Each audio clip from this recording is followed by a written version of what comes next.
আচ্ছা, উচ্চতর গণিত 8.1 8.1 এর 9 নম্বর অঙ্কটা সবাই খেয়াল করো। 8.1 এর 9 নম্বর অঙ্কটার দিকে তাকাও। বলছে শাহেদ একটি সাইকেলে চড়ে বৃত্তাকার পথে 11 সেকেন্ডে একটি বৃত্তচাপ অতিক্রম করে। একটা সাইকেলে চড়ে বৃত্তাকার পথে, ধরো ব্যাপারটা এরকম, এটা একটা বৃত্তাকার পথ, সাইকেলে চড়ে 11 সেকেন্ডে একটি বৃত্তচাপ অতিক্রম, কতটুকু অতিক্রম করে জানি না, বললাম আমি এখান থেকে যাত্রা শুরু করে এই পর্যন্ত এইটুকু দূরত্ব সে অতিক্রম করেছে 11 সেকেন্ডে, ধরলাম আমি এই এ বি চাপটা অতিক্রম করেছি। সাপোজ এটার জন্য অঙ্কন করা লাগবে না, চিত্র আঁকা লাগবে না, এমনিতেই হয়ে যাবে। তাও তোমাদের বোঝানোর জন্য বলছি। যদি চাপটি কেন্দ্রের 30 ডিগ্রি কোণ উৎপন্ন করে, তার মানে এই চাপটা এইরকম কেন্দ্রের 30 ডিগ্রি কোণ উৎপন্ন করেছে, তার মানে এই কোণটা 30 ডিগ্রি দেওয়া আছে, তার মানে আমি বলতে পারি থিটা সমান 30 ডিগ্রি। বৃত্তের ব্যাস দেওয়া আছে 201, তার মানে ব্যাস বলতে এই পুরোটার মান দেওয়া আছে কত, এই যে এইটুকু হচ্ছে 201, তার মানে আমরা ব্যাসার্ধ আমি বলতে পারি তাহলে 201/2 এত মিটার, অর্থাৎ 100.5 মিটার। আচ্ছা, তবে শাহেদের গতিবেগ কত?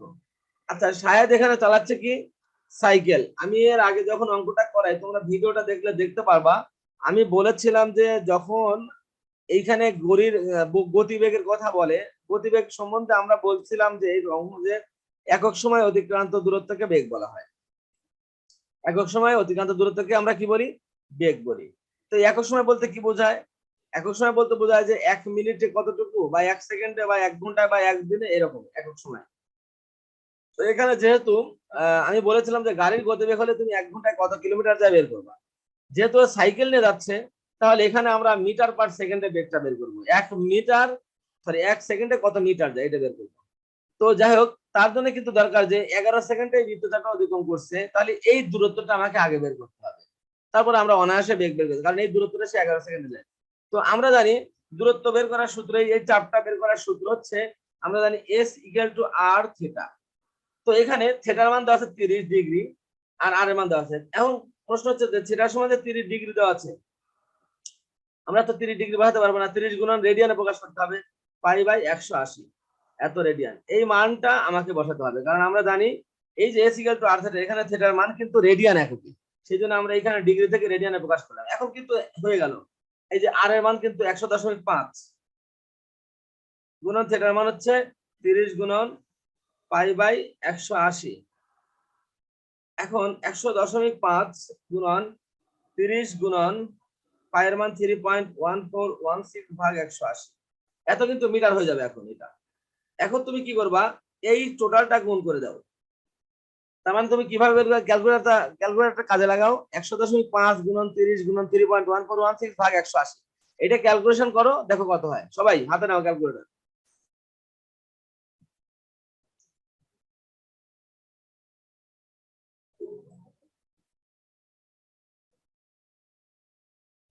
করে ফেলছো?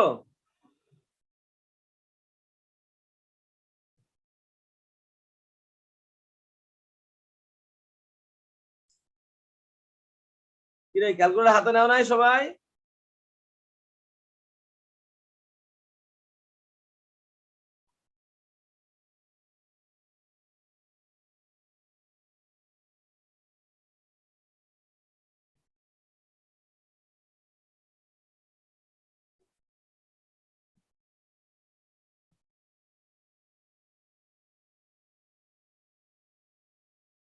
দেখো আসছে এটা 52.6218।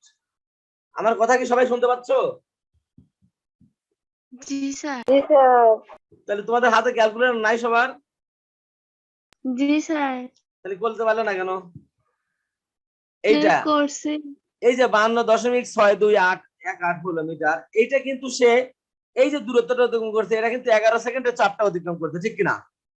তাহলে আমি এখন লিখবো কি, সুতরাং গতিবেগ, আমরা জানি গতিবেগের সূত্র কি, দূরত্ব বাই সময় না?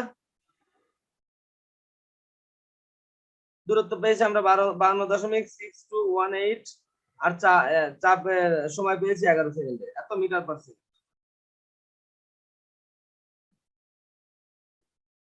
এখন 11 দিয়ে ভাগ দাও এটাকে 783 এত মিটার পার সেকেন্ড। এটা answer। এত প্রায়। অঙ্কটা কি কঠিন লাগলো?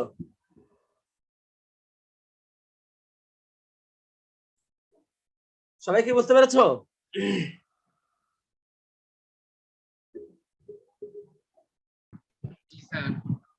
ওকে, এবার তারপরে যাই আমরা। 9 নম্বরটা গেল, এবার আসলে হচ্ছে 11 নম্বরটা। আচ্ছা 11 নম্বরটা একটু পরে করি, আগে 12 13 করে দিই। এবার আসো 12 নম্বর প্রশ্নের দিকে তাকাও। এক ব্যক্তি বৃত্তাকার পথে ঘন্টায় 6 কিলোমিটার বেগে দৌড়ে 36 সেকেন্ডে যে বৃত্তটা অতিক্রম করে তা কেন্দ্রে 60 ডিগ্রি কোণ উৎপন্ন করে। বৃত্তের ব্যাসটি না দেখো, আগের অঙ্ক আর এটার অঙ্কের মধ্যে পার্থক্য কি আছে দেখো। এরকম বৃত্তাকার পথ একটা নির্দিষ্ট দূরত্বে 60 ডিগ্রি কোণ উৎপন্ন করছে, 36 সেকেন্ডে বৃত্তচাপ অতিক্রম করছে। যেটুক এবার এর আগের বার ছিল চাপের দৈর্ঘ্য নির্ণয় করতে বলছে, এখানে বলছে যে বৃত্তটা তাকে আচ্ছা 36 সেকেন্ডে অতিক্রম করছে এই বৃত্তচাপটা, সেটা কেন্দ্রে এত ডিগ্রি কোণ উৎপন্ন করেছে। বৃত্তের ব্যাস কত? এবার কিন্তু যে আর এর মান চেয়েছে, ব্যাস চেয়েছে মানে পুরোটা চেয়েছে। আচ্ছা বলো তো আর এর মান যদি বের করতে পারি তাকে 2 আর দিয়ে গুণ দিলে, আর 2 দিয়ে গুণ দিলে তো আমরা ব্যাস পেয়ে যাব, ঠিক কিনা বলো? তাহলে এখানে কি দেওয়া আছে? দূরত্বটা কিন্তু এখানে দেওয়া আছে। এখানে 36 সেকেন্ডে অতিক্রম করছে একটা বৃত্তচাপ, তার কিন্তু ঘন্টায় 6 কিলোমিটার বেগ। এটা দ্বারা কি বোঝায়? সে 1 ঘন্টায় 6 কিলোমিটার যায়। তাহলে আমি অঙ্কটা লিখতে পারি এইভাবে, 1 ঘন্টা সমান কত? 60 গুণন 60 সেকেন্ড। আচ্ছা কিলোমিটার, আর 6 কিলোমিটারকে আমরা লিখতে পারি 6 গুণন 1000 মিটার, তাহলে 6000 মিটার। কেন মিটার আনলাম? কারণ যেহেতু লোকটা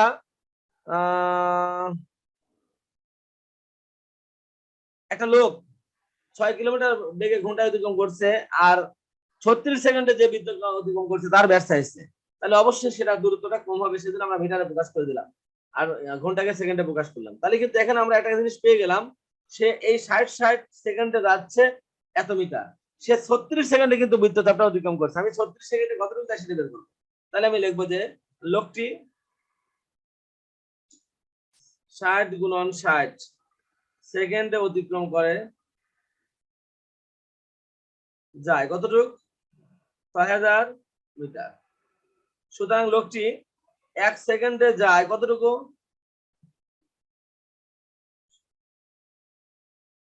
60 গুণন 60 মিটার। সুতরাং লোকটি কয় সেকেন্ডে? 36 সেকেন্ডে যায়। 6000 গুণন 36, 60 গুণন 60। তাহলে দেখো এখানে এই 0 0 কাটা, এই 0 এই 0 কাটা, এই 6 দিয়ে কাটলে 6 হয়, 6 দিয়ে কাটলে আর একটা 6 হয়, কাটে। তাহলে থাকে কত? 60 মিটার। তার মানে তার অতিক্রান্ত দূরত্ব কিন্তু 36 সেকেন্ডে 60 মিটার যায়। এটি কিন্তু তার অতিক্রান্ত চাপের দৈর্ঘ্য, ঠিক কিনা? তাহলে প্রশ্ন মতো আমি লিখতে পারি, সুতরাং এস ইকুয়াল টু কিন্তু 60 মিটার। আবার সে বলছে কোণের মান কত দেওয়া আছে বলতো? 60 ডিগ্রি কোণ উৎপন্ন করছে, তার মানে সেটা সমান কত? 60 ডিগ্রি। এটাকে তুমি কি করবা? 60 গুণন পাই বাই 180 এত রেডিয়ান। এখন আমরা জানি S equal to R theta, আমার দরকার আর এর মান, বা আমরা লিখতে পারি আর থিটা সমান এস, বা আর সমান এস বাই থিটা। এখন মান বসাই দিবা,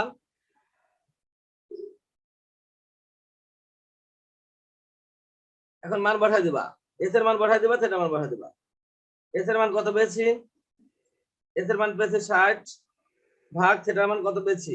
এই যে এটা 3.1416 দিয়ে, তাহলে 60 গুণন পাই বাই 180, এটা কিন্তু এত হয়ে যাবে আর এর মান। কি বোঝা যাচ্ছে? এটা মিশ্র ভগ্নাংশ হয়েছে। এটাকে আমরা কাজ করতে পারি কিভাবে? 60 গুণন উপরে 180 নিচে 60 পাই, তাই না? হ্যাঁ, তাহলে এটা কাটা, 6 6 কাটা, 60 60 কাটা দাও, তার মানে 180 বাই পাই। 180 বাই পাই মানে কি 3.1416 বসাই দেই, পায়ের মান ভাগ দিয়ে দাও, তাই হয়ে যাবে 180 ভাগ 3.1416 ভাগ দিয়ে দাও 180 কে 3.1416 দিয়ে স্যার 57.296 57.296 এত এত মিটার, এটা আর এর মানে এত মিটার, তাই না? কিন্তু তোমার কাছে আছে কি ব্যাস না, লিখবা সুতরাং ব্যাস সমান 2r সমান 2 গুণন 57.296 মিটার প্রায় লিখবা। হ্যাঁ, এর সাথে গুণ দিয়ে দাও 2, তাই অ্যান্সার শেষ হবে। অঙ্কটা কি বুঝতে পেরেছো সবাই?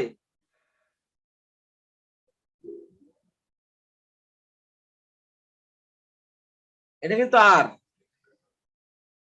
সমান এত, আর এটা হচ্ছে ব্যাস।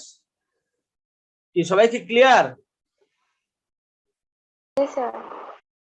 ওকে, কঠিন কিছু না, খালি s equal to R theta সূত্র। এবার চলবো আমরা 13 নম্বর অঙ্কটা। 13 নম্বর অঙ্কটা তোমাদের বইতে চিত্র দিয়ে এঁকেছে, আমরা চিত্র দিয়ে আঁকবো না, শর্টকাটে মারে দেবো। খেয়াল করো, এখানে বলছে 750 কিলোমিটার দূরে একটি বিন্দুতে কোনো পাহাড় 8 কত, এটা মিনিট না সেকেন্ড?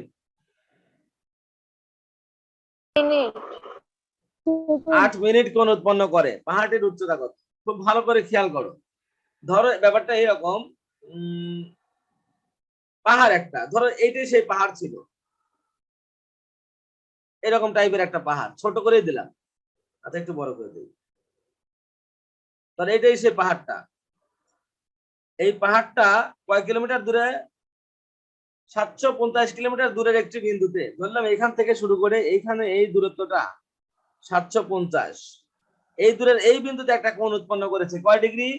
8 মিনিট। তার মানে কি, ধরলাম এইটাই সেই কোণটা 8 মিনিট, এটা পাহাড় ছিল, এই কোণটা 8 মিনিট। এখন বলেছে যে পাহাড়টির উচ্চতা কত? পাহাড়টি কিন্তু এইটুকু, তাই না? এটুকের উচ্চতা কত সেটা চাইছে। এটা পাহাড় না, ধরো এ বি পাহাড়টা, এটার উচ্চতা চাইছে। আচ্ছা একটা কথা বলো তো, আমরা যদি এইটাকে ব্যাসার্ধ চিন্তা করি, একটা বৃত্ত চাপ আঁকি বিশাল বড়, তাহলে তো এরকম হয় না? আচ্ছা, এই বিশাল বৃত্তের এই এ বি একটা কি বৃত্তচাপ না? 750 কিলোমিটার বোঝো, ধরো এখান থেকে তোমার ওখান থেকে ঢাকা 200 কিলোমিটার, তার মানে আড়াই গুণ ঢাকার আড়াই গুণ দূরত্ব, এত দূরে। তার মানে আচ্ছা একটা কথা বলো তো, একটা বৃত্তের চাপ এটা কি সোজা না বাঁকা? একটা বৃত্তের এই চাপটুকু, এটা সোজা অংশ, এরকম বাঁকা নাকি এরকম সোজা বলো তো? কিন্তু একটা বিশাল বড় বৃত্ত, ধরো তোমার বৃত্তটা কল্পনা করো, তোমার স্কুলে বিশাল বড় একটা মাঠ আছে, সেই মাঠের চতুর্দিক দিয়ে শুরু করে একটা বৃত্ত আছে, চতুর্দিকের সীমানা করে একটা বৃত্ত আছে সুন্দর করে, সেই বৃত্ত মানে বিশাল বড় বৃত্ত, ধরো এই যে সাপোজ এই বৃত্তটাই, এই যে বড় বৃত্তটা আঁকছি আমি এখানে, এই বৃত্তটাই, এই বিশাল বৃত্তের আমি সামান্য ছোট ক্ষুদ্রতম একটা অংশ নিলাম, বলতো এই জিনিসটা বাঁকা হবে না সরল রেখা হবে?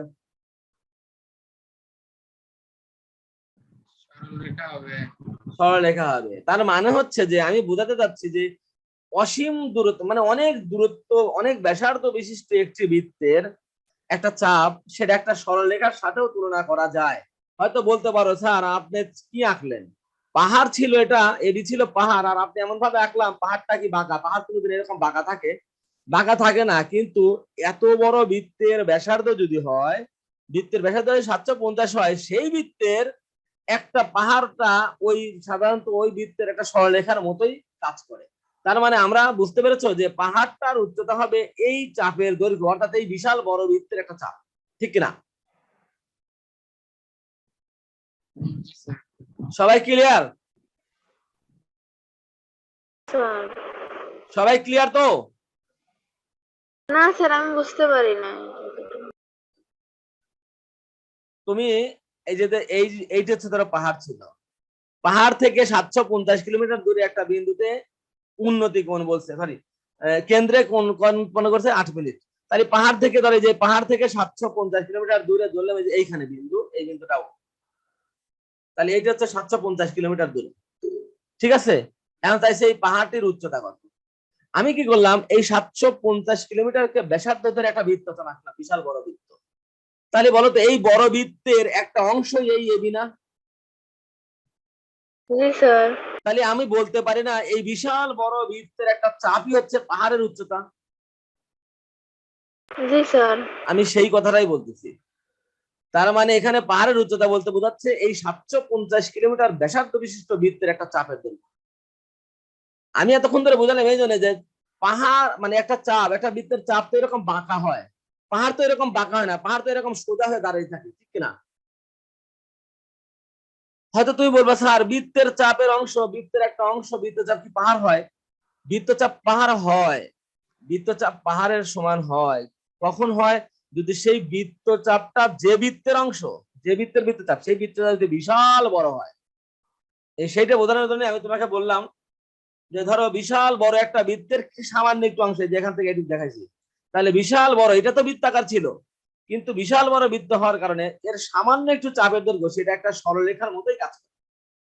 তাহলে অবশ্যই এটা বিশাল বড় বৃত্তের এবি তো একটা সামান্য একটা অংশ, ঠিক কিনা? তাহলে এটা কি এই বড় জি বৃত্তের স্যার। ক্ষেত্রে একটা সরলরেখা হিসেবে কাজ করবে না? জি স্যার। তার মানে আমি বোঝাতে যাচ্ছি যে এই বিশাল বড় বৃত্তের চাপের দৈর্ঘ্য নির্ণয় করলেই পাহাড়ের উচ্চতাটা বের করা হয়ে যাবে। ক্লিয়ার? জি স্যার, এখন বুঝতে পারছি। সেই জন্য আমরা এখন এখানে চিত্র চিত্র কিচ্ছু ব্যবহার করবো না, আমরা ডাইরেক্ট ব্যবহার করবো কি, এখানে যে 750 কিলোমিটার দেওয়া আছে, এখানে কি এটা বলো তো, এখানে ব্যাসার্ধ আর, সরাসরি ব্যাসার্ধ লিখবো, ব্যাসার্ধ আর সমান 750 কিলোমিটার। কোন পাহাড় এত, তারপরে লিখবো কেন্দ্রে উৎপন্ন কোণ, কেন্দ্রে উৎপন্ন কোণ সেটা, সেটা সমান কত, 8 মিনিট। এটাকে বানাবো প্রথমে 8 দিয়ে 60 দিয়ে ভাগ দিয়ে, হয়ে যাবে কি ডিগ্রি। তারপরে কি করব, 8/60 গুণন π/180 হয়ে যাবে কি রেডিয়ান। ক্লিয়ার? এখন চাইছে তোমার কাছে কি পাহাড়ের উচ্চতা, তাহলে তুমি লিখবা পাহাড়ের উচ্চতা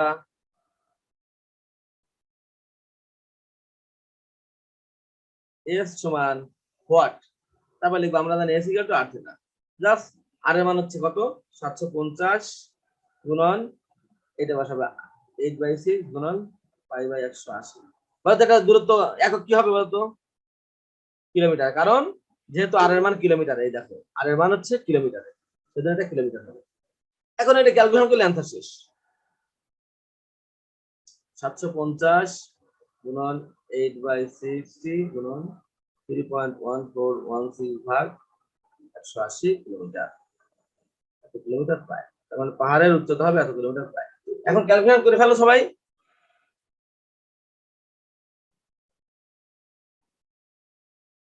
Sir, 1.745. 750 গুণন 8 গুণন 3.1416 ভাগ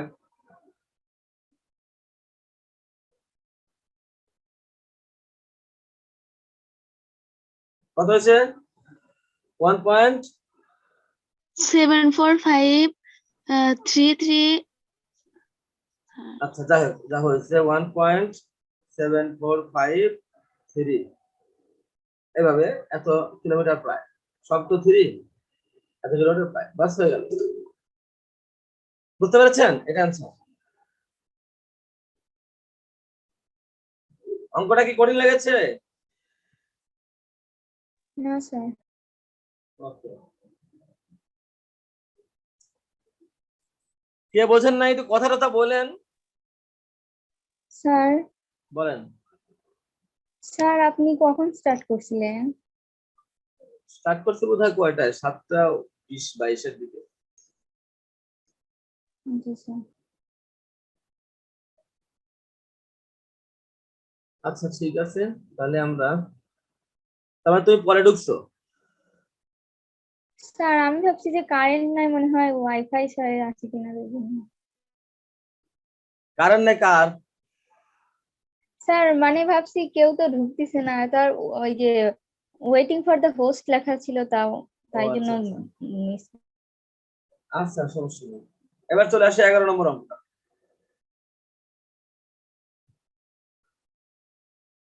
এগারো নম্বর অঙ্কটা মোস্ট ইম্পর্টেন্ট ফর এমসিকিউ। এটা কিসের জন্য? ফর এমসিকিউ, পরীক্ষায় আসার জন্য এটা খুব ইম্পর্টেন্ট। তো আমরা এমসিকিউ পরে করতেছি, আগে মূল অঙ্কটা করে ফেলি আমরা। প্রশ্নটার দিকে তাকাও সবাই, কি বলেছে? সকাল 9:30টার ঘড়ির কাঁটা, ঘন্টার কাঁটা ও মিনিটের কাঁটার অন্তর্গত কোণকে রেডিয়ানে প্রকাশ করে। এখানে যে সংকেত টঙ্কেত দিছে এগুলো কিছু না, এগুলো তোমার জন্য না, এটা হচ্ছে ছাত্রের জন্য সংকেতটা, যে ছাত্ররা যাতে অঙ্কটা বুঝাইতে পারে। তো তোমাকে একটা ঘড়ি একটু আঁকে আমি দেখানোর চেষ্টা করি। সকাল 9:30, এইটা ধরো এটাই সেই ঘড়ি ছিল।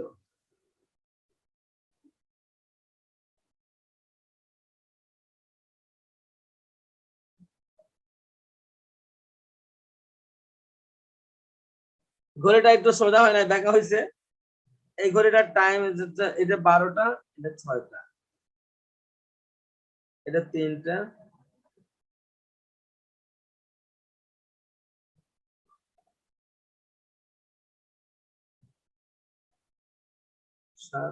দেখা যাচ্ছে?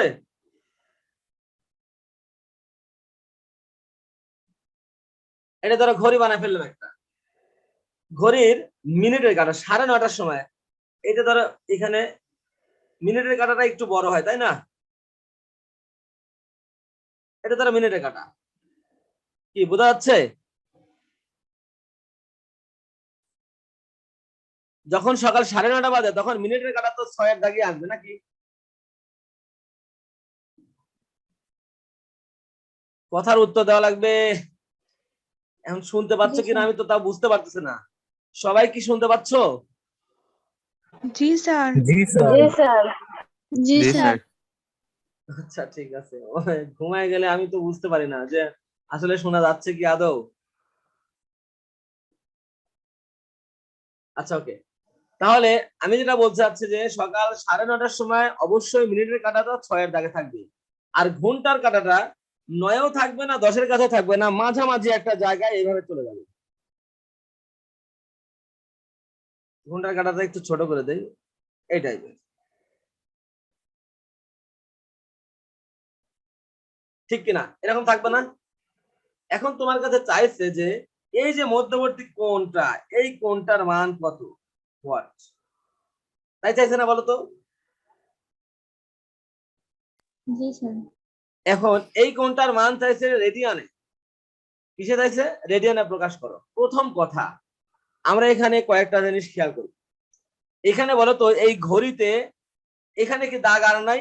এই যে 12-র পরে আমি 1 দিচ্ছি, এখানে কি মাঝখানে আর ছোট ছোট দাগ নাই? এখানে কিন্তু ছোট ছোট অনেক দাগ আছে আরো, 1 2 3 4 5 নম্বর দাগটা এখানে, আবার এখানে 1 2 3 4 5 নম্বর দাগটা এটা, ঠিক কিনা? তার মানে এরকম করে কিন্তু এই 12 থেকে 1টা বাজার পর্যন্ত এখানে কিন্তু 5টা দাগ আছে, ঠিক কিনা? এখানেও 5টা দাগ আছে। এভাবে এভাবে টোটাল দাগ কয়টা আছে বলতো? ক্ষুদ্রতর দাগ শুদ্ধতম 60টি ঘর আছে। কয়টি ঘর? হ্যালো, 60টি ঘর আছে। আমার কথা, আচ্ছা আমার কথা না বুঝলে তখন কথা বলবা, আর বুঝতে পারে চুপ থাকবা, সমস্যা নেই। এই টোটাল আমি বলতে চাচ্ছি যে টোটাল আছে হচ্ছে 60টি ঘর। আর এই সেকেন্ডের মিনিটের কাটা 1 ঘর 2 ঘর 3 ঘর 4 ঘর 5 ঘর, এইভাবে এইভাবে এইভাবে ক্ষুদ্রতম 60টি ঘর অতিক্রম করার পরে 1 ঘন্টা হয়, 60 মিনিট হয়, অর্থাৎ 1 ঘন্টা হয়ে যায়। এখন এই যে ক্ষুদ্রতম 60টি ঘর আছে, এই 60টি ঘর কিন্তু কেন্দ্রে ধারণ করছে কয় ডিগ্রি কোণ? এই টোটাল 360 ডিগ্রি। টোটাল 360 ডিগ্রি কোণ ধারণ করছে 60টি ঘর। তাহলে আমি এখন কি করব জানো? 1 ঘর কেন্দ্রে কয় ডিগ্রি কোণ ধারণ করছে সেটা দেখবো। তাহলে আমি এই টোটাল 60 কে যদি আমি 60টি ঘর দিয়ে ভাগ দেই, তাহলে হয় হচ্ছে 6। তার মানে 1 ঘর, আমি এটা লিখি 1 ঘর সমান 6 ডিগ্রি। অর্থাৎ আমি বোঝাতে যাচ্ছি এই ক্ষুদ্র ক্ষুদ্র একটি ঘর কেন্দ্রে 6 ডিগ্রি কোণ ধারণ করে। এখন আমি যদি 6 এরকম ডিগ্রি হবে। 60 ডিগ্রি লিখে ফেলেছি, 6 ডিগ্রি কোণ ধারণ করে। কয় ডিগ্রি কোণ ধারণ করে? 6 ডিগ্রি। ক্ষুদ্রতম একটি ঘর আমরা দেখলাম যে কেন্দ্রে 6 ডিগ্রি কোণ ধারণ করে। এখন যেহেতু ক্ষুদ্রতম একটি ঘর কেন্দ্রে 6 ডিগ্রি কোণ ধারণ করেছে, তাহলে আমি দেখব এই ঘন্টার কাঁটা আর মিনিটের কাঁটার মধ্যবর্তী ব্যবধান কয় ঘর। আমার উদ্দেশ্য হচ্ছে কয় ঘর ব্যবধান আছে সেইটা আমি বের করব।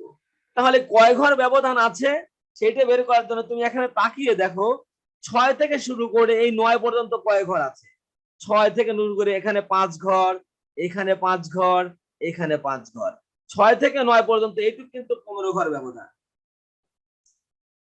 এখান থেকে শুরু করে এইটুকু পর্যন্ত ঘর হচ্ছে 15 ঘর। এখন সমস্যা হলো যে যখন 9টা বাজে ঘড়ির মিনিটের কাঁটা এখানে থাকবে, ঘন্টার কাঁটা তো আর 9এই পড়ে থাকবে না। সে কি করবে, আস্তে আস্তে 10-এর দিকে যাবে, এবং যেহেতু এটা 30 মিনিট, তাহলে 9 আর 10-এর ঠিক মাঝামাঝি জায়গায় যাবে। আমার কথা মনে হয় বুঝতে পেরেছো। যেহেতু 9:30 বাজে, 30 মিনিটের ঘন্টার কাঁটাটা 9-এর দাগে থাকবে না, কোথায় যাবে, 10-এর দাগের দিকে মাঝামাঝি একটা জায়গায় চলে যাবে। তো মাঝামাঝি গেলে পরে কয় ঘর হয়, এখান থেকে এইটুক হচ্ছে 5 ঘর, মানে 15 ঘর হচ্ছে এখান থেকে এইটুক। আর এই 9 থেকে শুরু করে এখানে টোটাল 5 ঘর, তাহলে মাঝামাঝি গেলে হবে 2.5 ঘর। তার মানে এর সাথে যোগ হবে আরো 2.5 ঘর। তাহলে টোটাল হলো কয় ঘর, 15 ঘর আর 2.5 ঘর, 17.5 ঘর।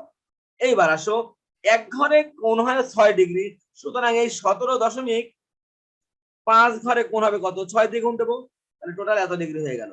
17.5 কে 6 দিয়ে গুণ দাও, কত হয় দেখো, 17.5 গুণন 6, 105। 105। এই 105 ডিগ্রি হচ্ছে এদের মধ্যে বর্তী কোণ। এখন এই 105 ডিগ্রি তো আমরা মুখে মুখে ক্যালকুলেশন করে ফেললাম। এখন আমরা গণিতের ভাষায় খাতায় কিভাবে লিখবো, আমরা কিন্তু পেয়ে গেছি ডিগ্রি পরিমাপ। এখন এটা রেডিয়ান প্রকাশ করতে বলছি, কি করবো এখন আমরা জানো, 105 গুণন এই যে পাই বাই 180 দিয়ে দেবো, বাস রেডিয়ান হয়ে গেল।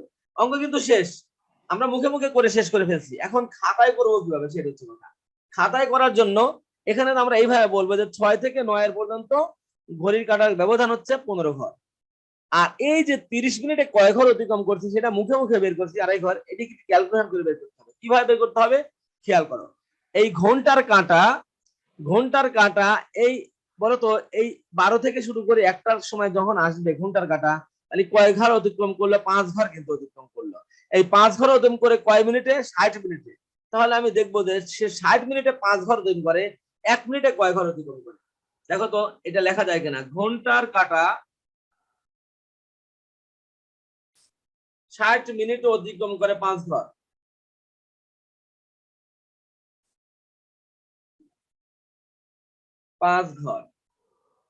সুতরাং ঘন্টার কাঁটা 1 মিনিটে অতিক্রম করে 5 ভাগ 60 ঘর, অর্থাৎ 5 থেকে 5, তার মানে 1/12 ঘর।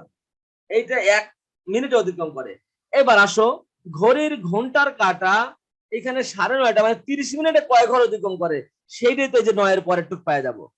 কারণ ঘন্টার কাঁটা যে 30 মিনিটে 9টার সময় ছিল ঘন্টার কাঁটাটা এখানে 9 এর ঘরে, তাহলে 30 মিনিটে সে কোথায় আসছে সেইটা বের করবে, যে 2.5 ঘর হবে সেই হিসাবটা করবে। তাহলে এখন আমরা লিখবো যে 1 মিনিটে অতিক্রম করে 1/12 ঘর। সুতরাং ঘন্টার কাঁটা 30 মিনিটে কতটুকু অতিক্রম করবে, 30 গুণন 1/12 ঘর। কাটাকাটি করলে পরে কথা হয়, 5 দিয়ে করলে পরে 6, 5 দিয়ে করলে পরে 6 দিয়ে করলে পরে 5, 6 দিয়ে করলে পরে এখানে 2, তার মানে কি হতো 5/2 ঘর, তার মানে কি 2.5 ঘর, 2.5 ঘর। এইবার 2.5 ঘর আর ওই 15 ঘর যোগ করবো, 17.5 ঘর হয়ে যাবে, মানে 15 প্লাস 2.5 হয়ে গেল 17.5 ঘর। তাহলে এখন লিখবো এক ঘর কেন্দ্রে ধারণ করে 6 ডিগ্রি, সুতরাং 17.5 ঘর ধারণ করে কত, এত ডিগ্রি। এখন করলে পরে 105 ডিগ্রি হয়ে যাবে। অঙ্কটাকে ক্লিয়ার সবাই? জি স্যার। এবার আসো, এই যে ঘড়ির, এটাকে বলা হয় ডায়াল। এটাকে ঘড়ির কি বলা হয়, ডায়াল বলা হয়। এটাকে ফ্রেম বলা হয় ঘড়ির, আমরা যে গোলাকার ঘড়িটা দেখি এইটাকে বলা হয় ঘড়ির ডায়াল বা মুখপাত্র। কি বললাম, এটাকে বলা হয় ডায়াল বা মুখপাত্র। এটা তাহলে আমরা বলতে পারি যে ঘড়ির ডায়াল বা মুখপাত্র কেন্দ্রে টোটাল 360 ডিগ্রি কোণ ধারণ করে। এই কথাটা কাজে লাগবে। এবার তুমি শীটটা দেখবা, অঙ্কের সুন্দর করে ল্যাঙ্গুয়েজ গুলো লেখা চিন্তা দিবা। তাহলে অঙ্কটা কি ক্লিয়ার সবাই? যদি সবাই বুঝতে পারো একবার ইয়েস বলো। কোনো নিয়মে করা যায়? হ্যাঁ, স্যার ওই যে মডুলাসের কোনো নিয়ম আছে এই অঙ্ক করার? না মডুলাস না, আমি বলতেছি তোমাকে শর্টকাট একটা নিয়ম দিচ্ছি, আমি এটা নৈর্ব্যক্তিকের জন্য, বুঝছো? জি স্যার। এবার আসো, অঙ্কটা কি সবাই ক্লিয়ার তো? সৃজনশীলের জন্য ক্লিয়ার সবাই? জি স্যার। জি স্যার। কঠিন না তাই না? আচ্ছা, এবার আমরা শর্টকাট পদ্ধতি লেখো, সূত্রটা একটু লেখা আগে। ঘড়ির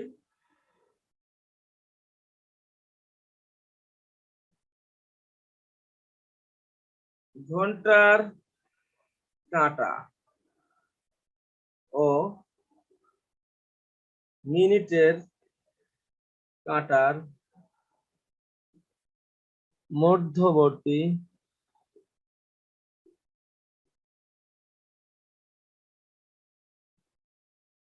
কোণের ডিগ্রি পরিমাপ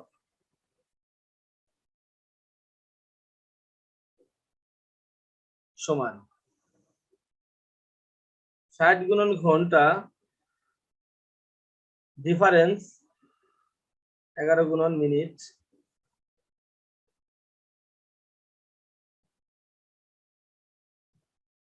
60 গুণন ঘন্টা ডিফারেন্স 11 গুণন মিনিট বাই 2।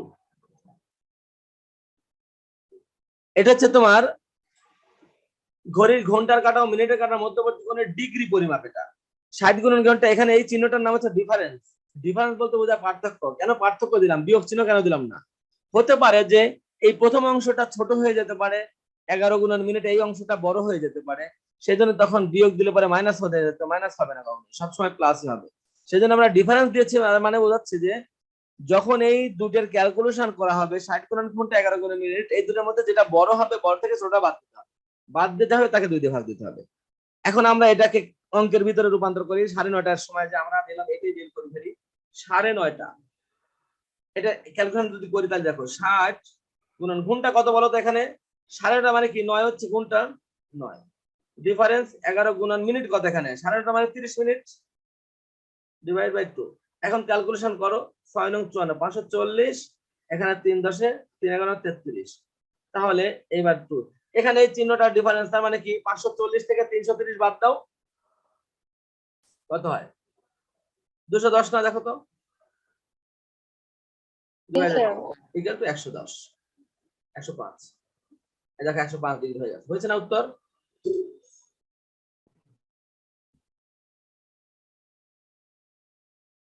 দেখি এবার সবাই খাতা কলম হাতে নাও, ওই সূত্রটাকে মুখস্থ করে ফেলো। আগে সূত্রটা মুখস্থ, যেটা এই সূত্রটা, ঘড়ির ঘন্টার কাঁটা ও মিনিটের কাঁটার মধ্যবর্তী কোণের ডিগ্রি পরিমাপ সমান 60 গুণন ঘন্টার ডিফারেন্স 11 গুণন মিনিট বাই 2। সবাই একটু মুখস্থ করে ফেলো দ্রুত।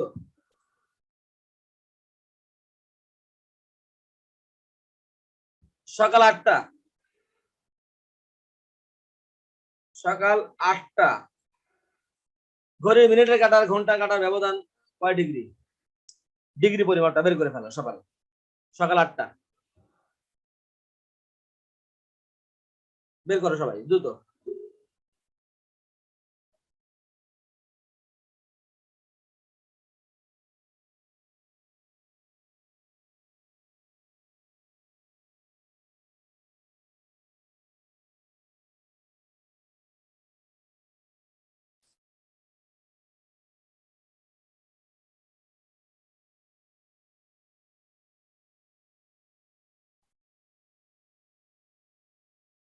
Sir 36 degree. কত? 36 ডিগ্রি। 36। জি স্যার। আচ্ছা, আর সবাই বের করে নিক, দেখি সবার কি হয়।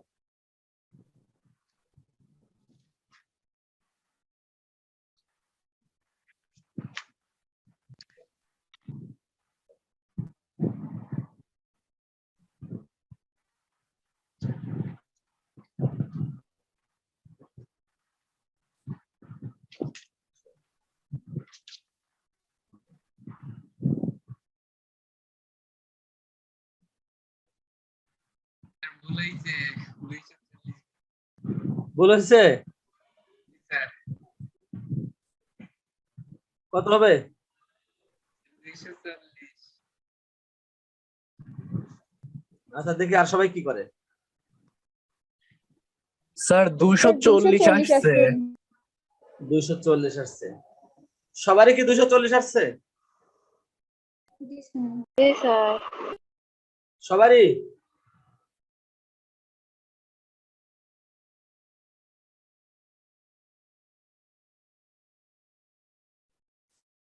হ্যালো, সবারই কি 240 এসেছে? জি স্যার। এবার আসি আমরা দেখি, হিসাব করে দেখি। 60 গুণন ঘন্টা, ঘন্টা মানে কত? 8। ডিফারেন্স 11 গুণন মিনিট, 11 গুণন মিনিট মানে 0, বাতিল। 2 2 দিয়ে কাটলে 3, 240। ঠিক আছে, এখন প্রশ্ন হচ্ছে যে আমি কিন্তু চিত্র আঁকে ফেলছি, দেখো এইটা হচ্ছে ঘন্টার কাটা 8টার সময় এখানে থাকবে আর মিনিটের কাটা এখানে থাকবে, ঠিক কিনা? সকাল 8টায়। জি স্যার। তাহলে এখন আমার প্রশ্ন হচ্ছে যে এই কোণটার মানে কি 240? এই পুরোটার মানে তো 120, 180। এই পুরোটার মানে তো 180। তাহলে এটা কি 220 হয়েছে, 240 হয়েছে? না স্যার। তাহলে তো ভুল হয়ে গেল। এখন কি করব? তাহলে ভুল তো হয়ে গেল, সূত্র তো খাটতেছে না। খেয়াল করেন, যখনই দেখবেন আপনার উত্তর 180-র উপরে এসে গেছে, তখনই কি করবেন? আপনি 360 থেকে ওই আপনার উত্তরটা মাইনাস করবেন। মাইনাস করে যেটা হবে সেটাই হচ্ছে আনসার। দেখেন কি বললাম, যখনই উত্তর 180 অপেক্ষা বড় হবে, তখনই আপনি মনে করবেন ওটা আপনার সঠিক আনসার হয় নাই। ওটা আপনি কি করবেন? 360 থেকে বাদ দিবেন। 360 থেকে কোনটা আপনার এই ক্যালকুলেশনটা বাদ দিবেন, যেটা আসছে। বাদ দেওয়ার পরে যেটা হবে, 360 থেকে বাদ দেওয়ার পরে যেটা হবে সেটা হচ্ছে অরিজিনাল আনসার। যদি আপনার উত্তরটা 180-র নিচে হয় তাহলে আনসার ওইটাই, কিন্তু যদি 180-র বেশি হয় তাহলে অ্যান্সার হবে 360 থেকে ওইটা বাদ দিয়ে যেটা হবে সেটা। আমি কি বোঝাতে পেরেছি?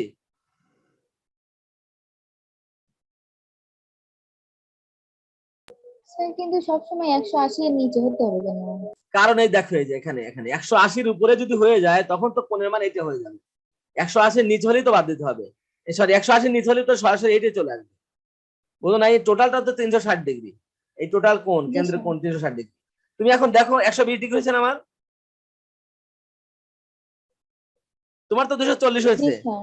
240 180 থেকে বড়, সেজন্য 360 থেকে বাদ দিলাম। বাদ দিয়ে কত হয়েছে মান? 120। এখন দেখো তো, 120। এখন দেখো 120 ডিগ্রি হয় কিনা, আমরা ক্যালকুলেশন করি। হলো তো, এই 8 থেকে শুরু করে এই পর্যন্ত ঘর কয়টা আছে দেখো তো। এখানে 5, 10, 15, 20 ঘর না? স্যার এক ঘরের ডিফারেন্স কত? 6 ডিগ্রি। 6 তাহলে ডিগ্রি। 20 ঘরের ডিফারেন্স কত হবে? 20 ঘরের ডিফারেন্স কত হবে? 6 দুগুণে 12, 120 ডিগ্রি হয় না? স্যার কি অ্যান্সার মিলছে? জি স্যার মিলছে। জি স্যার। এই তো, তুমি এখন যে কোনোটাই দিতে পারো। তুমি তুমি তুমি তুমি তুমি 6টা দাও, সকাল 6টা দাও, সকাল 6টা দাও। 6টারটা করে দাও তো কত হয়? সকাল 6টা, এই যে এখানে হয়ে যাবে 6 গুণন, এই যে 6 গুণন 60, তার মানে কি 2 দিয়ে গেলে 3, 3 6 কত হবে? 180। আচ্ছা এটা কি 180-র বেশি না কম, মানে সমান? কি 180 না? সমান। তাহলে উত্তর 180 হবে। যদি 180 পর্যন্ত আসে উত্তর 180 হবে। যেই 180 বেশি হবে তখনই 360 থেকে ওই যে বাদ দিয়ে যেটা হবে সেটা।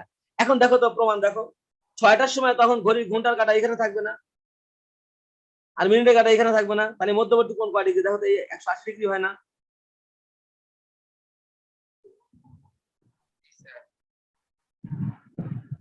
সবাই কি ক্লিয়ার? জি জি স্যার। স্যার। এবার তুমি 5টা দাও, 5টা দাও, 5টা। তাহলে 5 গুণন 60 ডিভাইডেড বাই 2 কত হয়? 100 150। দেখো তো 5টা দিলে আপনার 150, এটা তো ছোট, তাহলে 150 হবে। এই দেখো বিষয় না, দেখো 5টার সময় ঘড়ির মিনিটের কাঁটাটা ঘন্টার কাঁটা এখানে থাকবে নি, এখানে থাকবেন না, আর মিনিটের কাঁটাটা এখানে থাকবে না। তাহলে দেখো তো, এই দেখো তো কয় ঘর ডিফারেন্স? 1 2 3 4 5 ঘর। 5 মানে 5 পাতা 25 ঘর। এই যে 25 ঘর ডিফারেন্স আর এক ঘরের 6 ডিগ্রি, তাহলে 150 ডিগ্রি। দেখছো মিলে গেছে?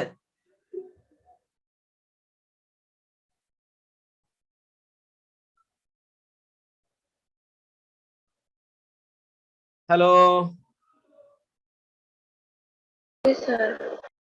তাহলে আমরা পেলাম যে এই সূত্রটা দিয়ে আমরা করব রেজাল্ট যদি 180 ডিগ্রি পর্যন্ত আসে তাহলে ওইটাই অ্যান্সার। যে 180 ডিগ্রির উপরে যাবে তাহলে অ্যান্সারটা হবে কত?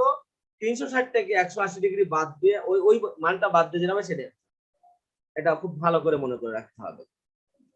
এটা কেন করে দিলে আমি বলি, দেখো এই সূত্রটা এর আগে কাউকেই কখনোই দেই নাই। এই যে 360 ডিগ্রি থেকে বিয়োগ করার জিনিসটা আসলে মানুষ ঠেকে ঠেকে শেখে। এবার একটা প্রশ্ন দেখছিলাম, প্রশ্ন এবার দিয়ে দিলাম এই ছেলেমেয়েদের অ্যান্সারে। আমি প্রশ্ন বোর্ড কোশ্চেন থেকে দিছি। তো এবার যারা এসএসসি পরীক্ষা দিবে এখন রেজাল্টটা আসলে 180 ডিগ্রি বেশি হয়ে গেছে, তখন উত্তরে মেলে নাই। পরে শেষে আমি এই সূত্রটা আমি নিজেই বের করলাম, বললাম যে এটা করলে পারে হয়ে যায়। তাহলে তোমরা কিন্তু এই জিনিসটা বেশি পেয়ে গেলা স্পেশাল হিসেবে।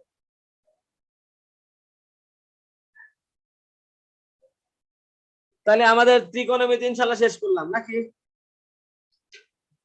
জি স্যার। আচ্ছা, ত্রিকোণমিতি শেষ হলো আজকে। আসলে তোমাদের এই করি করি করে আসলে সারাদিন কাজ করি নাই আজকে। কিভাবে সময় গেল বুঝলাম না, বুঝতেই পারলাম না যে কিভাবে গেল তোমাদের জন্য। এরপরে তোমাদেরকে আমি করাবো হচ্ছে জ্যামিতি 6.3।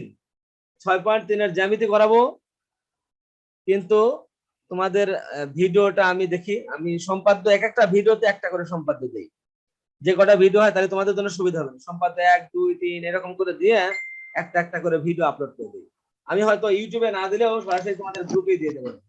ইউটিউবে ভিডিও দিতে গেলে দেরি হয়ে যায়, একটু এডিটিং করতে হয়, আমি ওটা করবো না, সরাসরি তোমাদের গ্রুপে দিয়ে দেবো, বুঝছো? জি স্যার, একটা দিলেই ভালো হবে, ছোট হবে ভিডিওটা। একটা করে দিয়ে দেবো না, ক্যাপশন দিয়ে দেবো না, তাহলে তুমি দেখে নিতে পারবা এটা উপাদ্য সম্পাদ্য এত সম্পাদ্য এত। তোমাদেরকে অনুশীলনটা দিছে মানে 7.1 এর অনুশীলনী কি দিছে নাকি শুধু সম্পাদ্য গুলো? হ্যাঁ স্যার, অনুশীলনেও দিচ্ছে। 7.1 এর অনুশীলনী দিছে? জি স্যার, পুরোটাই শেষ ওইটা।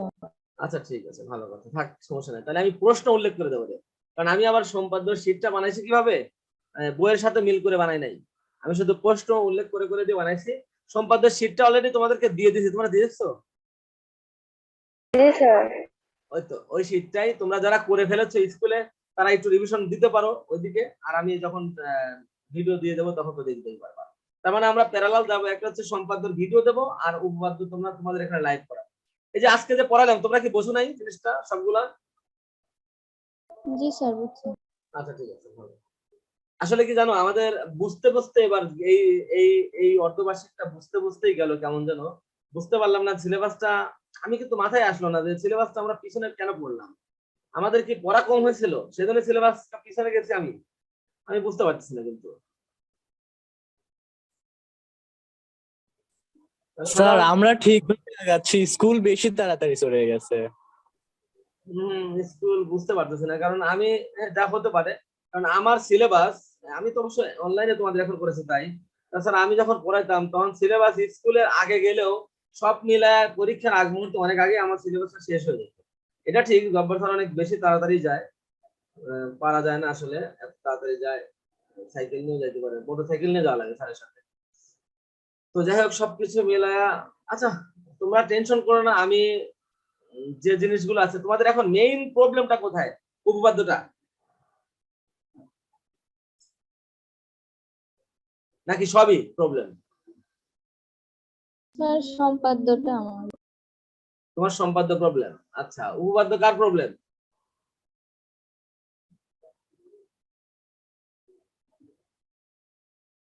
উৎসর উপপাদ্য প্রবলেম। আচ্ছা ঠিক আছে, সমস্যা নাই, কালকে উপপাদ্য তো করবো না, আর সম্পাদ্য ভিডিও ইনশাল্লাহ দেখি, আমি চেষ্টা করতেছি দেওয়ার। ভালো থেকো, সুস্থ থেকো, আল্লাহ হাফেজ। আসসালামু আলাইকুম।